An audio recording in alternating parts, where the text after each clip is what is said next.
날씨가 많이 쌀쌀해졌습니다. 그렇죠?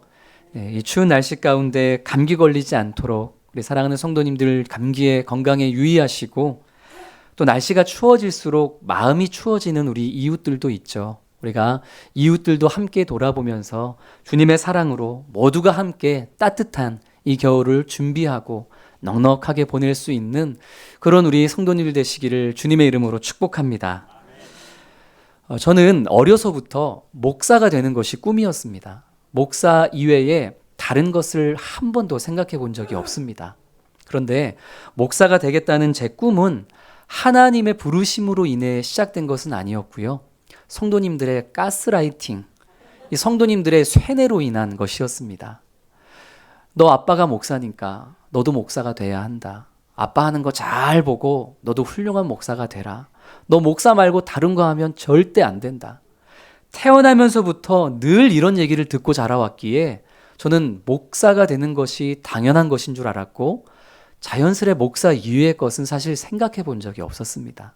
그러다가 군대 갈 때쯤 이것에 대해 처음으로 스스로에게 질문을 던져봤습니다. 내가 목사가 되고자 하는 것, 목회자로서의 삶, 이것이 과연 하나님의 부르심인가? 아니면 정말 사람들이 인위적으로 만들어준 꿈인가? 2년 2개월의 군 복무 기간 동안 저는 이 답을 찾기 위해서 정말 부단히 노력했습니다. 기도했습니다. 결국 주님의 부르심이라는 확신을 받고서 저녁과 동시에 신학대학원을 가기 위한 준비를 하기 시작했죠. 그런데 곰곰이 생각해 보니까요, 정말 제 주변에 있는 모든 사람들이 다 저를 향해서 너는 목사가 되어야만 한다고 이야기했는데, 딱 한 사람, 가장 가까웠던 딱 한 사람은 저에게 단 한 번도 목사가 되라는 얘기를 한 적이 없었습니다. 제 아버지. 목사였던 제 아버지는 당신 아들에게 너는 목사가 되어야 한다고 말했던 적이 단 한 번도 없습니다. 신학대학원을 가기로 결정했다고 아버지를 찾아가서 말씀드렸던 그날, 아버지께서 제게 이렇게 말씀하셨습니다. 아들아, 너는 어려서부터 목사인 네 아비의 삶을 쭉 봐오지 않았니? 이 길이 얼마나 고되고 힘겹고 때로는 외롭고 배고픈 길인지 너는 가장 가까이에서 봐오지 않았니? 네 아버지가 대형 교회에서 목회한 것도 아니고 소위 세상이 얘기하는 유명하고 성공한 목회자로 살아갔던 것도 아닌데, 지금은 김제 시골의 작은 교회에서 시골 목회를 하고 있는데 도대체 무엇을 보고 너는 이 길을 가려고 하느냐? 꼭 가야만 하겠느냐? 갈 수 있겠느냐? 그날 아버님께서 저에게 그렇게 말씀하셨습니다. 표면적으로는 그 길 가지 말라고, 저를 붙잡는 듯 들리는 음성이었지만, 그러나 저는 그 아버지의 말씀 속에서 다른 진심을 볼 수 있었습니다. 고맙다. 네가 가는 그 길, 아니 네가 정말 가야만 하는 그 길, 내가 응원한다. 내가 너를 위해 기도할게. 들려오는 소리와 다르게 저는 아버지의 마음이 있는 그 마음의 소리를 들을 수 있었습니다.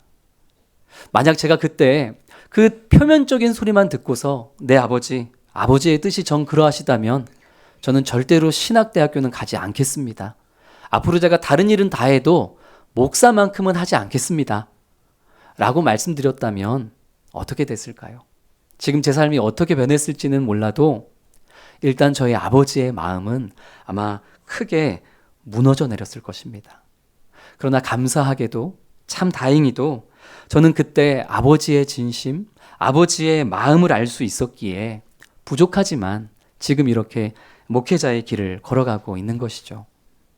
우리는 늘 성령의 인도하심을 소망합니다. 성령의 인도하심이라는 것은 과연 무엇일까요? 그것은 우리를 향하신 하나님 아버지의 마음을 알고 하나님 아버지께서 가장 기뻐하실 만한 그 길을 향해서 선택하고 결정하고 나아가는 것, 그것이 성령의 인도하심을 따르는 길입니다. 예수님께서는 요한복음 14장에서 성령에 대해서 말씀하시기를 보혜사라고 말씀하셨습니다. 보혜사, 파라클레토스는 우리를 돕기 위해서, 도움을 베풀기 위해서 곁으로 부름받은 자라는 뜻입니다. 성령님은 우리를 대신하시는 분이 아니라는 것이죠. 우리를 대신해서 결정하시거나 우리를 대신해서 무언가를 하시는 분이 아닙니다.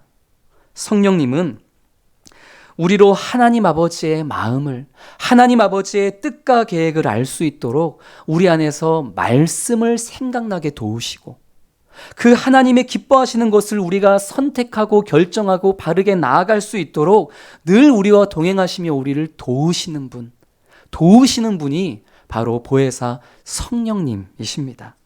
성령님에게 우리가 민감하게 귀 기울이고 반응할 때에 우리는 하나님의 마음이 어디에 있는지를 보게 되고 듣게 되고 알게 되고 그 길을 향해 나아갈 수 있게 되는 것이죠. 오늘 이 성령의 인도하심, 이 성령의 도우심 안에서 하나님 아버지의 마음이 있는 곳으로 나아갔던 사도 바울을 우리가 함께 살펴보게 되는데, 우리 그 말씀 속에서 우리 또한 성령의 인도하심을 따르는 지혜를 얻게 되는 그런 귀한 은혜와 결단의 시간이 되기를 주님의 이름으로 축복합니다.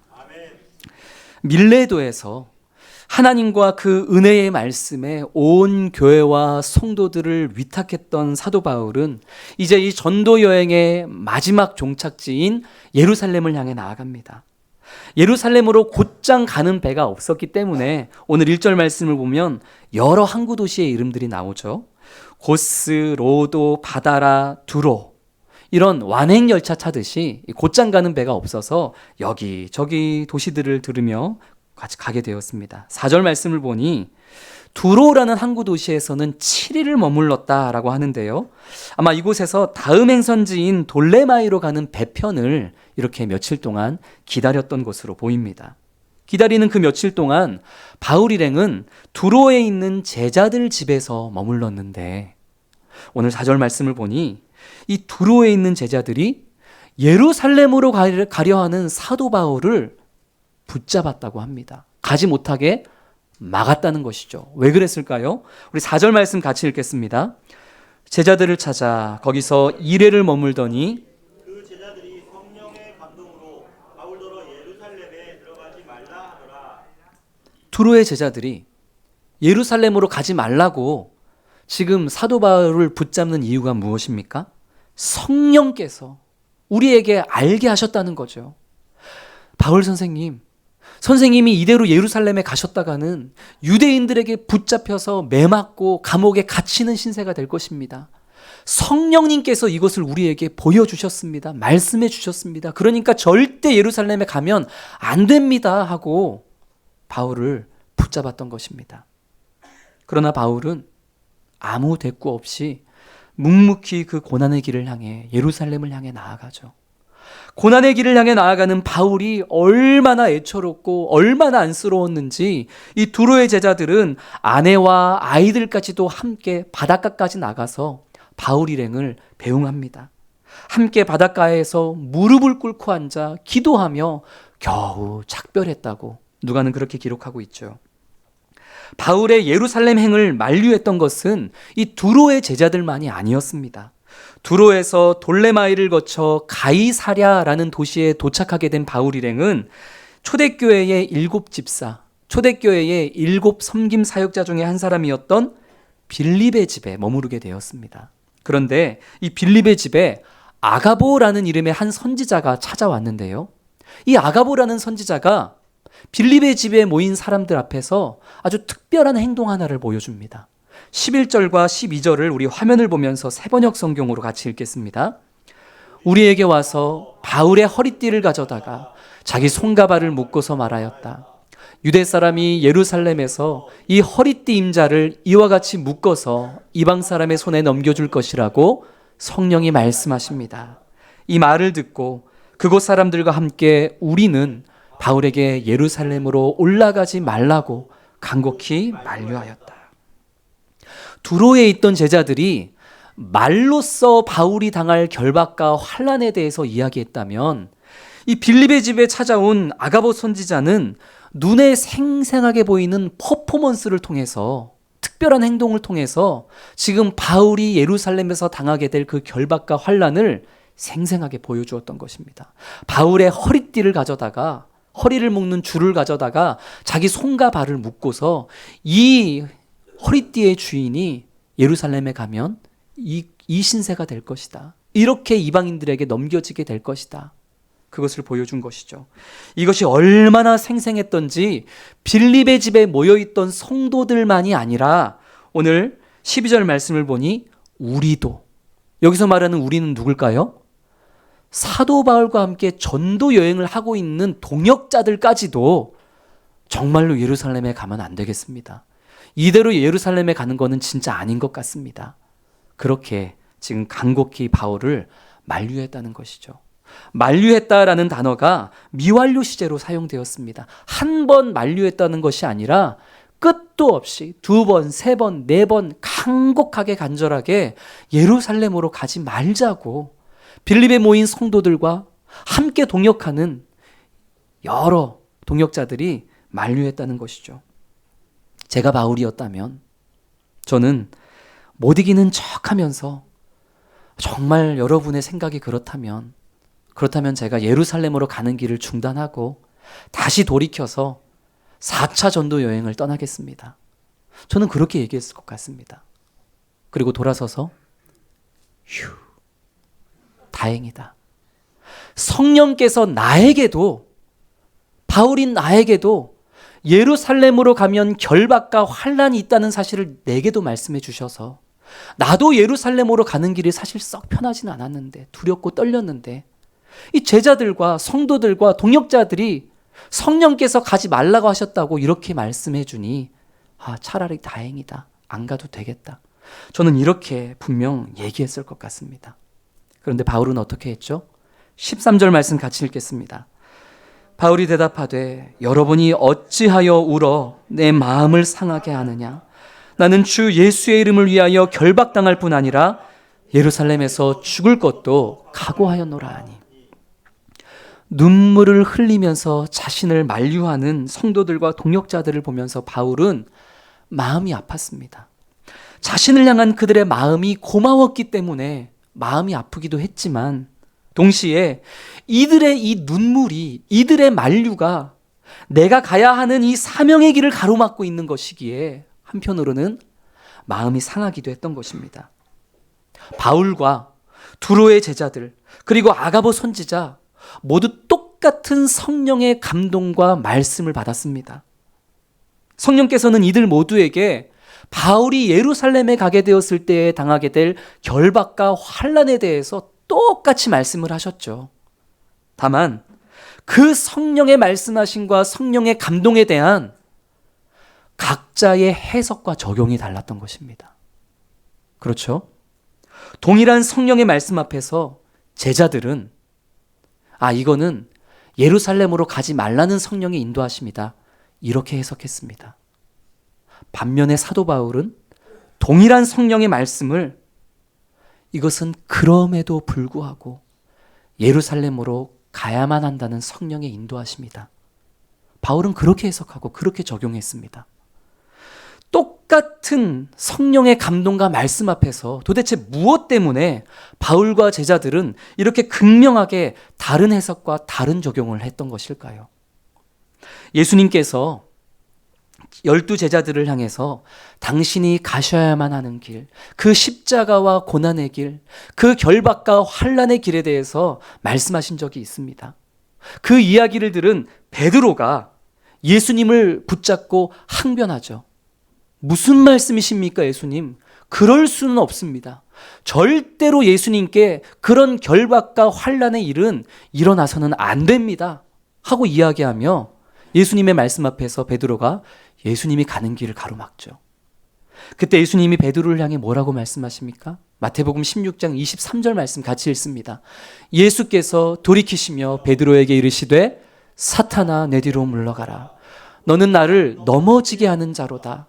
네가 하나님의 일을 생각하지 아니하고 도리어 사람의 일을 생각하는도다 하시고.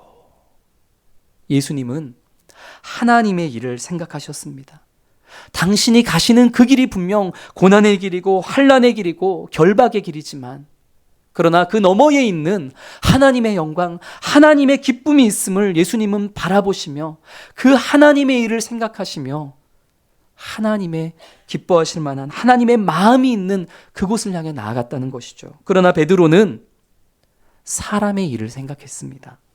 예수님에 대한 사랑, 예수님에 대한 연민, 그리고 예수님이 사라지게 되었을 때에 오게 될 그런 인간적인 그런 여러 가지 눈에 보이는 걱정과 근심, 이런 것들을 바라보고 생각했기에 베드로는 예수님을 가로막았던 것입니다. 똑같은 성령의 말씀 앞에서 바울과 제자들의 해석과 적용이 달랐던 까닭도 바로 이것입니다.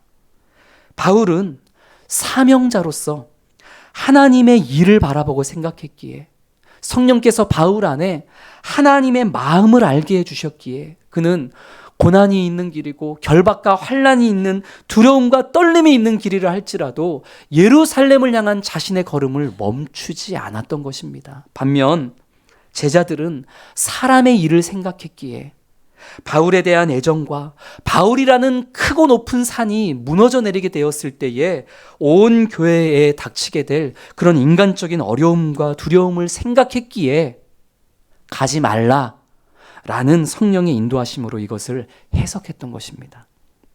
유진 피터스는 메시지 성경에서 오늘 21장 13절을 이렇게 새롭게 번역하는데요. 우리 화면을 보면서 메시지 성경으로 13절 말씀을 우리 같이 읽겠습니다. 왜 이렇게 야단들입니까? 왜 소란을 피워서 나를 더 힘들게 합니까? 여러분은 이 일을 거꾸로 보고 있습니다. 예루살렘에서 중요한 문제는 나를 체포하든 죽이든 그들이 나한테 하는 일이 아니라 나의 순종을 통해서 주 예수께서 하시는 일입니다. 아멘. 똑같은 성령의 감동과 말씀 앞에서 바울과 제자들이 지금 서로 다른 것을 보고 있다고 이야기하고 있는 것이죠. 여러분은 지금 거꾸로 보고 있습니다. 보아야 할 것을 보지 못하고 있습니다. 여러분이 보아야 할 것은, 그 성령의 감동과 말씀 속에서 우리가 바라봐야 할 것은 나 바울이 당하게 될 고난과 환난과 죽음이 아니라 그 고난과 결박과 환난을 통해서 과연 우리 주님이 어떤 놀라운 일을 행하실지 그 하나님의 일을 우리는 바라보아야만 합니다. 그래야만 우리는 성령의 인도하심에 바르게 해석하고 바르게 적용할 수 있습니다. 라고 바울은 권면하고 있는 것입니다. 사랑하는 성도 여러분, 성령의 인도하심으로 살아간다는 것은 무엇을 선택하고 결정하고 나아감에 있어서 사람의 일이 아니라, 사람의 생각과 방법이 아니라 하나님의 일과 하나님의 방법과 하나님의 마음을 늘 우선하여 생각하고 결정하는 것임을 꼭 기억하는 우리 성도님 되시기를 주님의 이름으로 축복합니다. 사실요, 우리가 선택하는 수많은 인생의 길 가운데에 하나님의 마음이 어디에 있는지, 하나님이 기뻐하시는 길이 어떤 길인지 사실 성도님 중에 그것을 모르는 사람들은 거의 없습니다. 성도님들 안에 내주하시는 하나님 성령님께서 내가 어떻게 선택하고 결정하고 나아가는 것이 우리 주님이 기뻐하실 만한 길인지를 웬만하면 다 알게 하시죠. 어려운 것은 답을 알면서도 순종하는 것이 어려운 것입니다. 많은 경우에 성령께서 우리에게 보여주시는 그 길이 결박과 환난과 같은 길이기에 양보해야 되는 길이고 희생해야 되는 길이고 내 자존심이 상하는 길이고 많은 것을 내려놔야 하는 길이기에 이 길이 하나님의 마음이 있는 길임을 성령의 인도하심을 통해서 알지만 애써 그것을 다르게 해석하는 그런 우리의 모습이 있지 않습니까? 저는 예루살렘으로 가는 사도 바울을 만류했었던 이 제자들이 예루살렘으로 가는 것이 성령의 마음과 뜻이 있는 길임을 저는 알았을 것이라고 생각합니다. 다만 그 길에 순종하는 것이 인간적으로 너무 괴롭고 힘든 길이기에 애써 가지 말라고 붙잡았던 것이죠. 그러나 사랑하는 성도 여러분, 하나님께서는 성령의 인도하심에 순종하여 그 두렵고 떨림 가운데에도 믿음의 발걸음을 옮기는 자를 통하여서 언제나 놀라운 역사를 이루시는 분이심을 꼭 기억하는, 믿고 나아가는 성도님 되시기를 주의 이름으로 축복합니다. 바울이 두렵고 떨린 가운데에도 순종하여서 하나님의 마음이 있는 그 예루살렘을 향해 나아갔을 때 성령이 말씀해 주신 대로 그는 결박과 환난을 당해야만 했습니다.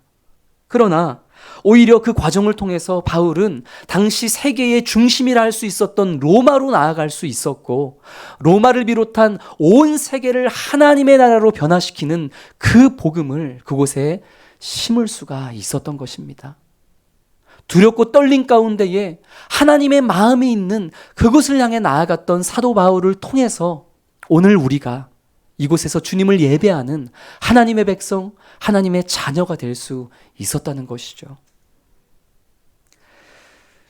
바울의 결단 앞에서 제자들은 14절을 보니 주님의 뜻이 이루어지기를 바랍니다 하고 얘기합니다. 우리 같이 따라해 볼까요? 주님의 뜻이 이루어지기를 바랍니다. 그렇게 이야기하면서 더 이상 바울 만류하는 것을 그칩니다. 바울이 나아가는 바로 그 길이 주님의 마음이 있는 길이요 주님의 뜻이 있는 길이라는 사실을 만류하던 이들도 인정한 것이죠. 그렇게 바울 일행은 다시 성령의 인도하심에 따라서 예루살렘으로 나아갑니다. 사랑하는 성도 여러분, 바울만이 아니라 여기 모여 예배하는 우리들 모두가 하나님의 살아계심과 하나님의 역사하심을 전하고 드러내야 할 사명이 있는 사명자인 줄로 믿습니다. 인생의 수많은 선택과 결정들 앞에서 우리 안에 내주하시는 성령의 음성에 귀 기울이며 그 성령의 인도하심에 우리가 도우심에 간구하며 하나님 아버지의 마음이 있는 그곳, 하나님 아버지의 뜻이 있는 그곳, 비록 어려운 길이지만 그러나 순종하는 우리를 통하여 놀라운 역사를 행하실 것을 신뢰하며 그 믿음의 길을 향해 발걸음을 내딛는 우리 사랑하는 성도님들이 되시기를 주님의 이름으로 축복합니다. 드디어 바울 일행이 그렇게 성령의 인도하심을 쫓아 예루살렘에 도착했습니다. 예루살렘에 도착한 바울 일행은 교회의 지도자들을 찾아가서 선교 보고를 합니다. 18절에 보니 사도 바울이 야고보와 장로들을 찾아갔다라고 하죠. 여기서 나오는 야고보는 예수님의 제자인 야고보가 아니라 예수님의 동생이었던 야고보.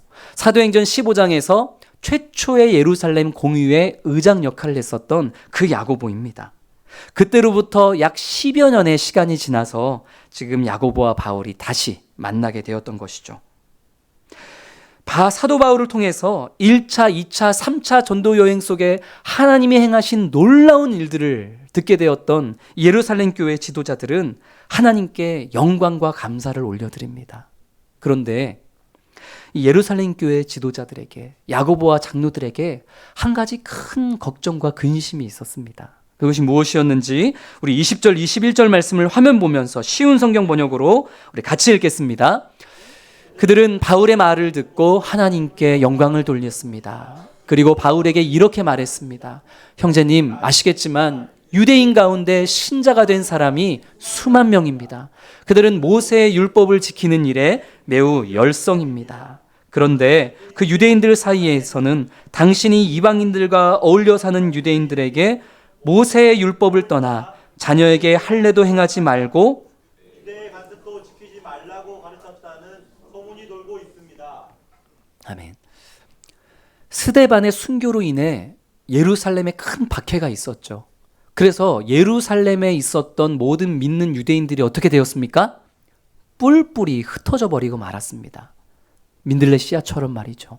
그런데 10여 년의 시간이 지나 지금은 어떻습니까?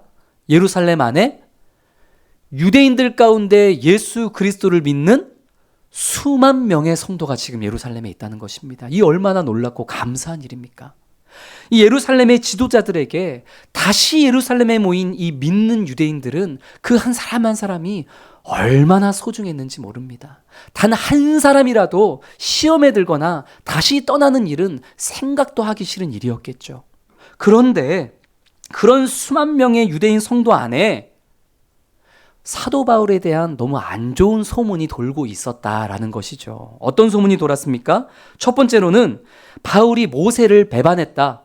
바울이 모세가 전해준 율법을 무시했다라는 소문이 돌았다는 것입니다. 맞습니까? 아니죠.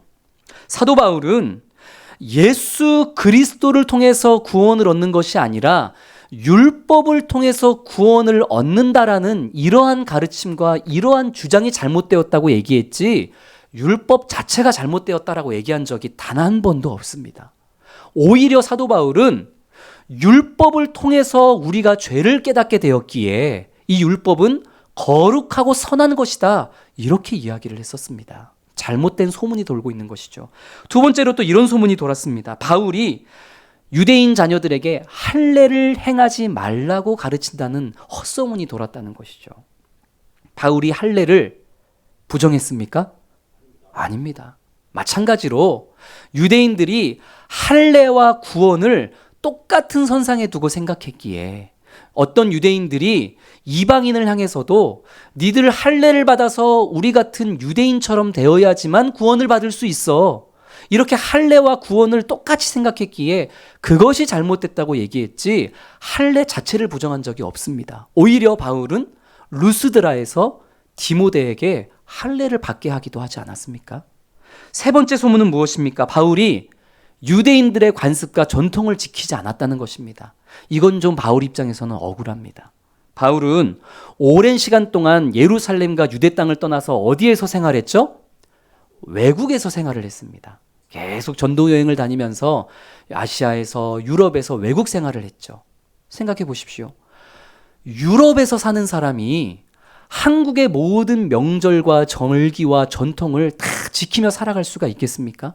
독일에 사는 사람이 한국의 설과 추석과 정오와 한글날, 국군의 날, 이런 거를 다 지키며 사는 게 가능하겠습니까? 현실적으로 어렵죠.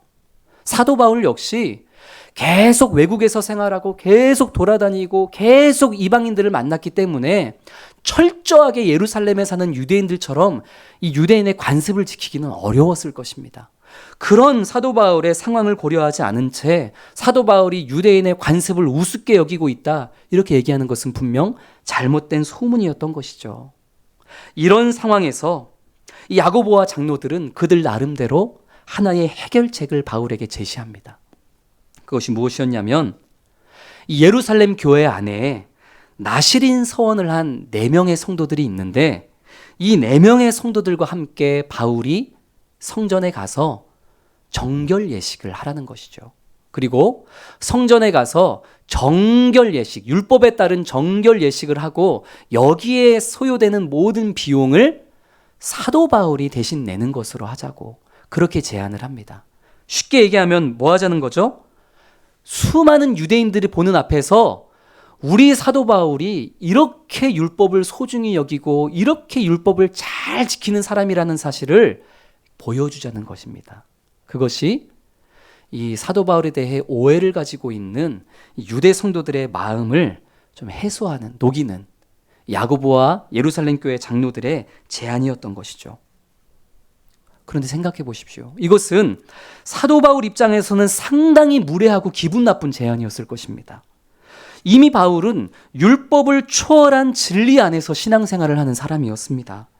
죄와 부정함을 씻어내야 한다면 예수 그리스도 앞에 나아가서 회개하고 기도하면 될 일이지, 부정함을 씻어내겠다고 그렇게 눈에 보이는 형식적인 율법을 지키는 모습으로 굳이 그렇게 해야 될 필요는 없었던 것이죠. 게다가 자칫 잘못하면 이 제안에 따랐다가 또 다른 오해를 불러일으킬 수도 있었을 것입니다. 뭐야, 저 사도 바울은 이방인들 앞에 가서는 유대 율법에 매이지 않아도 된다고 얘기해 놓고서는 유대인들이 가득한 예루살렘에 와서는 자기가 먼저 저렇게 유대의 율법에 앞장서는 모습을 보이네. 저 사도 바울이라는 사람은 앞뒤가 다른 사람이구나, 이런 오해를 받을 수도 있지 않았겠습니까? 바울 입장에서는 여러 가지로 기분이 상하고 자존심이 상하는 제안이었습니다. 그래서 바울이 마음만 먹는다면 야고보와 교회를 향해서 저는 이 제안 못 받습니다. 제 신앙에 있어서 이런 보여주기식은 저는 감당 못합니다. 그렇게 이야기하면서 자신이 가지고 있는 지혜로 야고보와 장로들과 싸워 사도 바울은 이겨낼 수도 있었을 것입니다. 그러나 사도 바울이 어떻게 하죠? 26절 말씀을 보니 사도 바울은 아무 말 없이 제안을 받은 그 이튿날, 바로 그 다음 날 야고보와 예루살렘 교회 장로들의 그 제안처럼 성전에 가서 율법에 따른 정결 예식을 행합니다. 왜요? 야고보의 권위에 눌려버렸기 때문입니까? 아니죠. 따라해 보겠습니다. 사랑하기 때문에. 사랑하기 때문에. 사도 바울은 하나님을 사랑했고, 사도 바울은 하나님이 사랑하는 성도들, 특히 하나님이 사랑하는 이 예루살렘에 흩어졌다가 다시 모인 이 소중한 유대인 성도들을 사랑했기 때문에, 그들의 마음을 상하게 하고 싶지 않았기 때문에, 교회의 분열을 원하지 않았기 때문에 사도 바울은 자신의 욕심, 자신의 생각, 자신의 지식을 다 내려놓고 그렇게 부당하게 보이는 제안에 수용하고 순종했던 것입니다. 사도 바울 안에 있는 성령님께서 지식으로 맞서 싸워 이기는 것이 하나님의 마음이 아님을 알게 해주셨던 것이죠. 오히려 성령께서는 사도 바울이 가지고 있는 지식에 사랑을 더하셔서 그것을 지혜가 되게 하셨던 것입니다. 복음의 본질이 훼손되지 않는 일이라면, 비본질적인 부분이라면 얼마든지 주님을 사랑하기에, 얼마든지 성도를 사랑하고 교회를 사랑하기에 내 생각, 내 지식, 내 모든 것을 내려놓고 이 모습 저 모습으로 갈대처럼 나 자신을 꺾어낼 수 있다는 것, 그것이 사도 바울의 성령을 따라 살아가는 모습이었던 것입니다. 고린도전서 9장 20절에서 사도 바울이 이렇게 고백을 하죠. 율법 아래 있는 사람들을 대할 때에 비록 나는 율법에서 자유한 사람이지만, 비록 나 사울은 율법 아래 있지 않은 사람이지만, 그러나 그들을 얻기 위해서, 그들을 사랑하기에 나는 율법 아래 있는 사람처럼 살았다. 그렇게 고백합니다. 사랑하는 성도 여러분, 교회 공동체 안에 일어나는 갈등은요, 대부분 각자의 열심과 지식 때문입니다. 각자의 열심과 지식이 부딪혀서 교회 안에 충돌이 일어나는 것이죠. 유대교회를 대표하는 야고보와 이방교회를 대표하는 바울이 각자 가지고 있는 열심과 지식을 가지고 서로 양보하지 않고 부딪히기만 했다면 어떤 일이 일어났을까요? 유대교회와 이방교회는 이 일로 인해서 완전히 분열되고 갈라지고 말았을 것입니다. 지난날 한국교회 안에서도 이런 일이 얼마나 많았습니까? 비본질적인 열심과 그리고 지식을 가지고 서로 싸우다가 한국교회가 얼마나 큰 홍역을 치러야만 했습니까?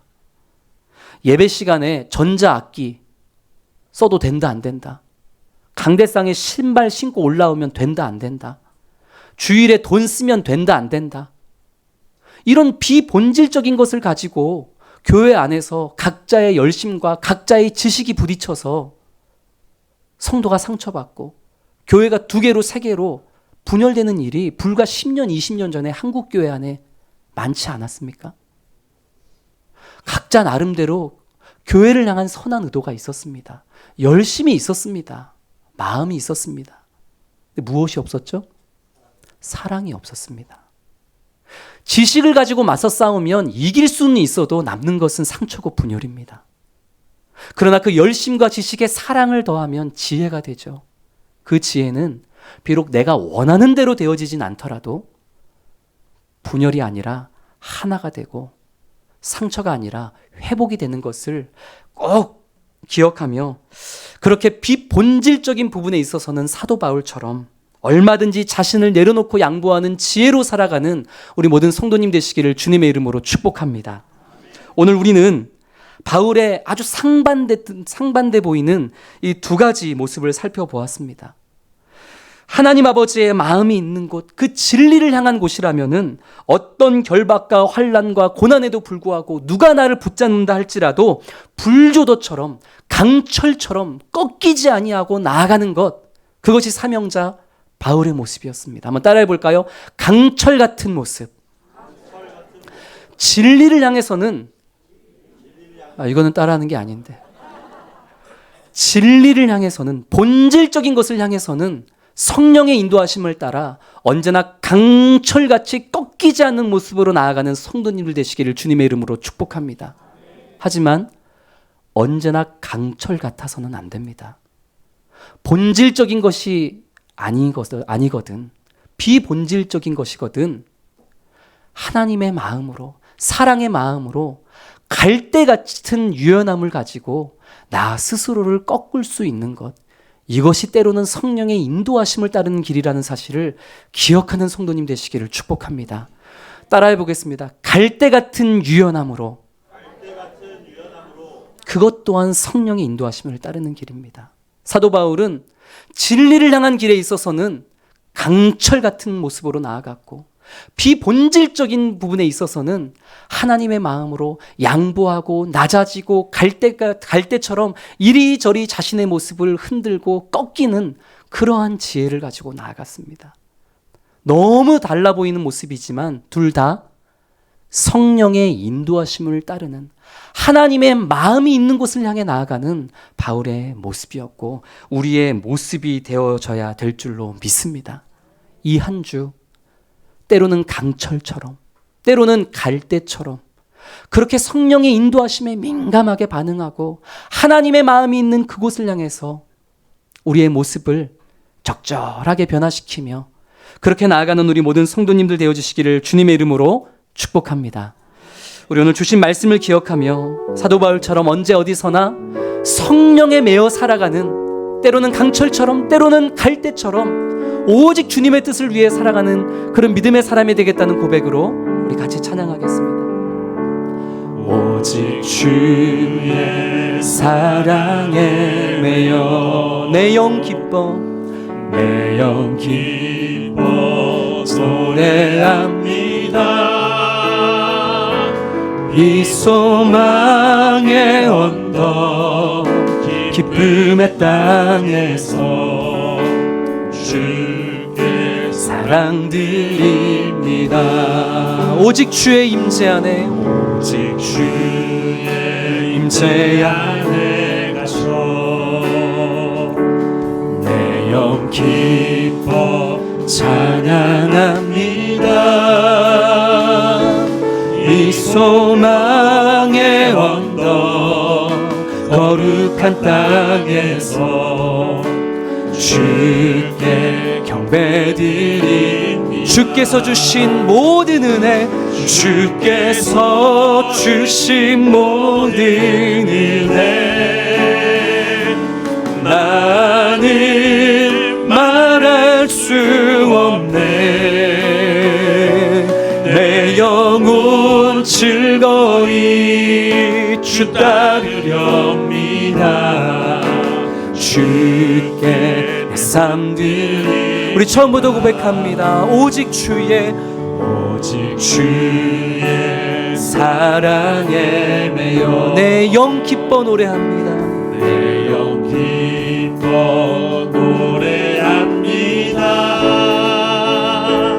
이 소망의 언덕 기쁨의 땅에서 주께 사랑 드립니다. 오직 주의 임재 안에 갇혀, 오직 주의 임재 안에 갇혀 내 영 기뻐 찬양합니다. 이 소명의 언덕 거룩한 땅에서 주께 경배드립니다. 주께서 주신 모든 은혜, 주께서 주신 모든 은혜 나는 말할 수 없네. 내 영혼 즐거이 주 따르렵니다. 주께 내 삶 드립니다. 사랑하는 성도 여러분, 사람의 일이 아니라 사람의 생각이 아니라 무엇을 선택하고 결정하고 나아가든지 예수님처럼 사도 바울처럼 하나님의 일을 생각하며 하나님의 영광을 향하여 하나님의 마음이 있는 그곳을 향하여 두렵고 떨림이지만 그러나 믿고 믿음의 발걸음을 내딛는 그런 우리 사랑하는 성도들이 되어지기를 원합니다. 때로는 강철 같은 모습으로, 때로는 갈대와 같은 유연함으로 주님의 인도하심에 따르는 우리가 되기를 원하며 결단하며 우리 같이 기도하기를 원합니다. 주님, 우리가 나아가야 할 수많은 인생의 선택지 앞에서 오직 성령의 도우심으로 말미암아 하나님의 마음이 있는 그곳을 향해 나아가는 우리 부산 사랑의 교회, 또 우리 나 자신이 되어줄 수 있도록 성령 아버지 도와주시옵소서. 복음을 살아내는 길에는 어떤 결박과 환난과 나를 붙잡는 사람들이 있다 한들 강철 같은 뚝심을 가지고 나아갈 수 있게 하여 주시옵소서. 본질이 아닌 것들을 향해서는 주님을 사랑하고 교회를 사랑하고 성도를 사랑하는 그 아버지의 마음으로 말미암아 갈대와 같은 유연함으로 그렇게 낮아지고 섬기고 양보하는 모습으로 하나님 마음이 있는 곳을 향해 나아가는 우리 교회, 우리 성도, 나 자신이 되어줄 수 있도록 주님 나를 인도하여 주십시오. 주님 나를 이끌어 주시옵소서. 우리 이런 마음으로 함께 기도하겠습니다. 사랑의 아버지 하나님, 오늘 사도 바울의 그 최종 목적지인 그 결박과 환난이 있는 예루살렘을 향해 나아가는 사도 바울의 모습 속에서 참으로 우리가 너무나 쉽게 이야기하는 성령의 인도하심을 따르는 길에 그 소중함을, 그 중심을 다시 한번 깨달을 수 있도록 인도하여 주심 참 감사드립니다.